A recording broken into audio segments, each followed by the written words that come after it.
ఇంకోటి మేడం యాక్చువల్‌గా ఇప్పుడు సాధారణంగా కొన్నిసార్లు యాక్సిడెంట్ జరిగినప్పుడు సో, ఈ ఫేషియల్ బోన్ ఫ్రాక్షన్స్ ఇట్లా జరిగితే రకరకాల బోన్స్ విరిగిపోవడం లేదా ఫ్రాక్షన్ జరిగినప్పుడు ఈ చెదిరిపోయిన ముఖాన్ని మనం సరిచేయడానికి ఏ రకంగా చేస్తారు? ఇందులో మాక్సియోఫేషియల్ సర్జన్స్ యొక్క పాత్ర ఏ రకంగా ఉంటుంది? ఫేషియల్ బోన్ ఫ్రాక్చర్స్ అనేది టోటలీ మాక్సిలోఫేషియల్ సర్జన్స్ డొమైన్ అది. ఓకే. ఎందుకంటే ఫేస్ లో మనం అబ్జర్వ్ చేసి ఇప్పుడు మిగిలిన అంటే కాళ్ళ చేతుల ఎముకల్లా కాకుండా ఫేస్ బోన్స్ రకరకాల షేప్స్ లో ఉంటాయి. They are not straight bones కాదు అవి.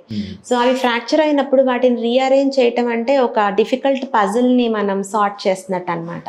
సో దానికి మనకి ఏం కావాలంటే ఒక ఐడియా ఉండాలి, ఒక టెంప్లెట్ ఉండాలి, ఎలా మనం వాటిని ఫిక్స్ చేస్తామని. అప్పుడే మనము యాక్సిడెంట్ ముందు ఎలా ఉండేదో ముఖాన్ని అలా అదే ఆకృతిని మనం తిరిగి తీసుకురాగలుగుతాం. దీనికి మాకేంటంటే పళ్ళ అమరిక హెల్ప్ చేస్తుంది, డెంటల్ అక్లూజన్ అంటాం.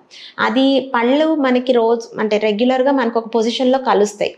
సో ఆ యాక్సిడెంట్ జరిగినప్పుడు ఆ పళ్ళ అమెరికని మనం సరిగ్గా ఐడెంటిఫై చేసి ఆ పొజిషన్లో దవడలను పెడితే మిగిలిన ఫేషియల్ బోన్స్ అన్నీ ఫిక్స్ చేయటం ఈజీగా జరుగుతుంది.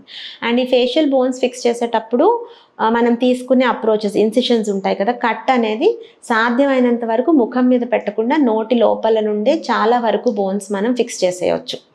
లేకపోతే పైన హెయిర్ లైన్ నుంచి ఇన్సిషన్స్ తీసుకుని ముఖం మీద మనం కొత్తగా ఏమి ఘాట్లు పెట్టకుండా చాలా కాస్మెటిక్గా ఫేషియల్ బోన్ ఫ్రాక్చర్స్ని ఫిక్స్ చేయొచ్చు. ఇంకో విషయం ఏంటంటే ఫేషియల్ బోన్స్ ఇప్పుడు ముఖం మనం మామూలుగా అనుకున్నప్పుడు అందం అనేది ఫస్ట్ కనిపిస్తుంది, కానీ ముఖంలో చాలా ఇంపార్టెంట్ ఫంక్షన్స్ ఉన్నాయి. కళ్ళు ఉన్నాయి, ముక్కు ఉంది, గాలి తీసుకోవటం, చూడటం, మాట్లాడటం, నవ్వటం, ఇవన్నీ కూడా ముఖానికి సంబంధించిన మోర్ ఇంపార్టెంట్ ఆస్పెక్ట్స్ దాన్ బ్యూటీ.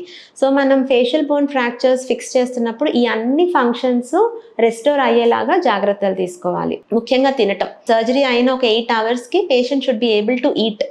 ఇదివరకటి రోజుల్లో ఏంటంటే పళ్ళు కట్టేసి అట్లా చేసేవాళ్ళు, లిక్విడ్ డైట్ మీద పెట్టి ఒక 6 వీక్స్ ఆఫ్టర్ యాక్సిడెంట్ అలా. ఇప్పుడు ఆ పద్ధతి ఏం లేదు.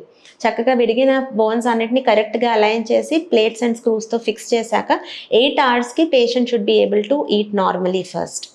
అండ్ కంటి చుట్టూ కూడా బోన్స్ ఫ్రాక్చర్ అయినప్పుడు ఆ ఫిక్స్ చేస్తున్నప్పుడు విజన్ పోకుండా జాగ్రత్త పడటం.